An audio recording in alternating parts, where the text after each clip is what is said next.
الدكتور أحمد علام، استشاري العلاقات الأسرية والصحة النفسية. أهلا بكم في حلقتنا النهارده من مشاكس ونورتونا في البرنامج. اهلا بحضرتك يا استاذ سمير، وطبعا دايما بتفتح الملفات فعلا الشائكه، وهي فعلا ملفات بتاعه المشاكس على طول. الأستاذ أحمد، شايف إن البنت مش زي الولد.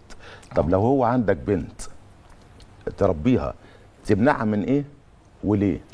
شوف يا استاذ سمير، احنا عايزين نتكلم على المجتمعات الشرقيه اللي احنا بنعيش فيها، لان احنا هنتكلم على المجمل يبقى احنا كده بنقول كلام يعني ايه لناس ثانيه. احنا بنتكلم على مجتمعاتنا احنا الشرقيه. طبيعي بنقول ان في مساواه في الحقوق والواجبات والكلام ده كله، ولكن في بعض الامور اللي انا ما اقدرش اقول النهارده ان بنتي هتبقى زي الولد فيها. يعني بمعنى ان الولد ممكن يتاخر شويه لوحده، ما اقدرش اسمح بنفس فتره التاخير للبنت اللي هي ممكن تتاخر بره، يتقال عليها ان هي مش كويسه او تتعرض لاخطار او مخاطر، انما ممكن اسمحها للولد.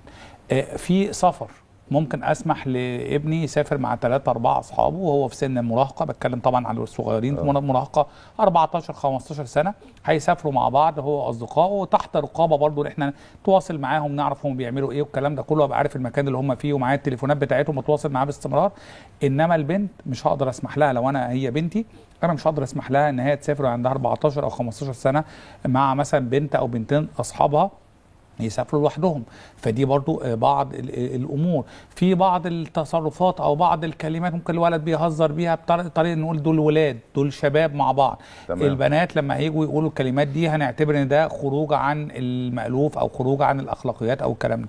فبالتالي عشان كده انا بقول ان انا عندي هنا الحته دي، بس مش بتكلم على الحقوق اللي هي مثلا ماديه، ما بتكلمش على ان هو يقعد في البيت ما يعملش حاجه وهي تقعد تعمل وتطبخ وتغير ومش عارف تعمل ايه وهو قاعد بيتفرج عليه. لا، بنقول ان انا هنا هسويهم في الواجبات بتاعتهم، ولكن في امور اخرى انا مش هقدر اسوي فيها الولد بالبنت.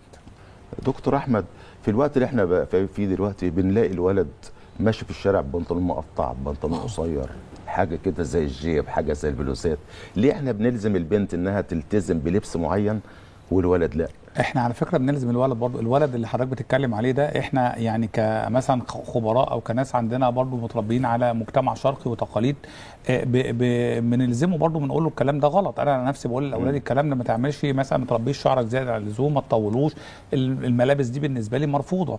احنا هنا بنلزم الولد بس، ولكن في بعض التجاوزات اللي عادي زي ما حضرتك قلت. ممكن ابقى قاعد في المصيف، هيبقى قاعد او ماشي رايح النادي ولا بتاع، هيلبس شورت وهو رايح بيه، بس التقاليع الغريبه والمنتقده دي لا احنا كمان بننتقدها. ولكن هيبقى رايح مثلا لابس لبس التدريب، انما مش هقدر اقول البنت هتلبس وهي رايحه النادي او رايحه في مجتمع شرقي انزلي روحي النادي مثلا، حتى لو النادي ده في اخر الشارع مش هقدر تنزل بمثل هذه الامور. فبالتالي احنا بنلزم برضو الاولاد بمظهر معين، ولكن في حاجات بنتخطى زي ما قلت لحضرتك، واحنا رايحين نادي واحنا رايحين مصيف واحنا خارجين خروجات بسيطه كده، بنلاقي الولد حتى بيلبس شورت كده ممكن حتى لحد الركبه كده مثلا ولا حاجه، مش لازم يبقى يعني ايه قصير قوي، ولكن ده هنا بنقول الولد ممكن نتجاوزه، انما البنت مش هنقدر. البنت لا. ليه يا دكتور؟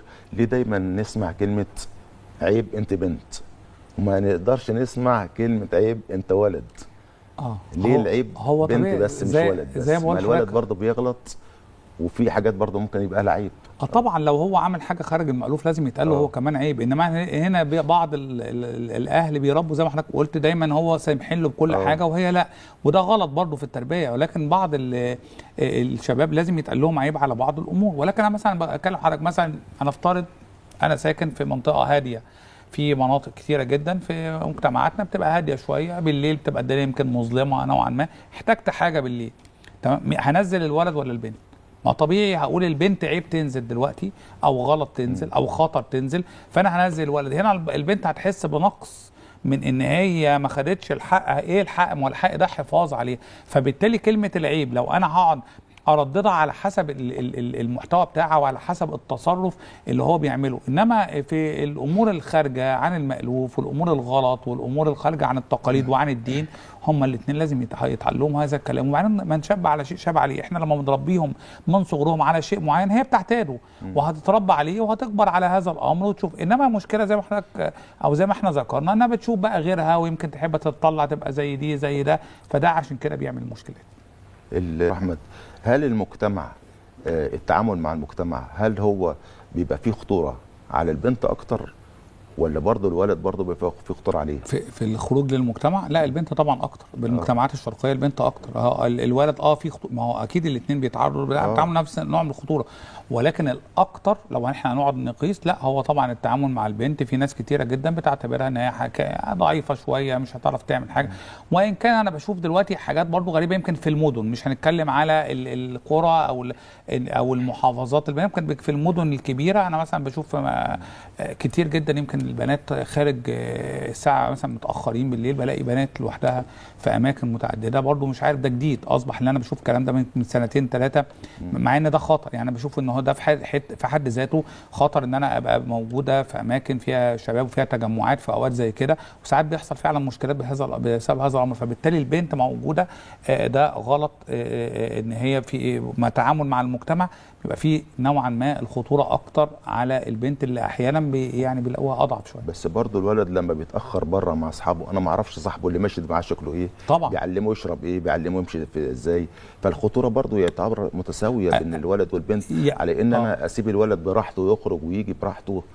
احنا في الوقت لا، هو كلمه براحته دي برضو كلمه مرفوضه، يعني كلمه براحته، انما ممكن نسيب بعض المساحه نوعا ما، ولكن كلمه براحته انه يرجع لي الفجر ويرجع لي وش الصبح وما بقاش عارف هو فين وبيعمل ايه، مين اللي معاه، مين اهل الشاب او الولاد اللي هم مع بعض دول، لا طبعا ده مرفوض وبيحصل منه مشاكل طبعا حضرتك قلنا كتيره. ولكن لو احنا بنقول ان احنا بنحط ممكن نسيب سماح شويه او مساحه شويه للولد، في نفس الوقت زي ما بقول لحضرتك هو نوعا ما يقدر يتعامل شويه اكتر احسن شويه من البنت، وان كان برضه في المراحل الصغيره بيبقى برضه عليه الخطوره هو كمان. طب ما عايزين بس نشكر قبل ما نشكر حضرتك ثانيه، حضرتك رايك ايه؟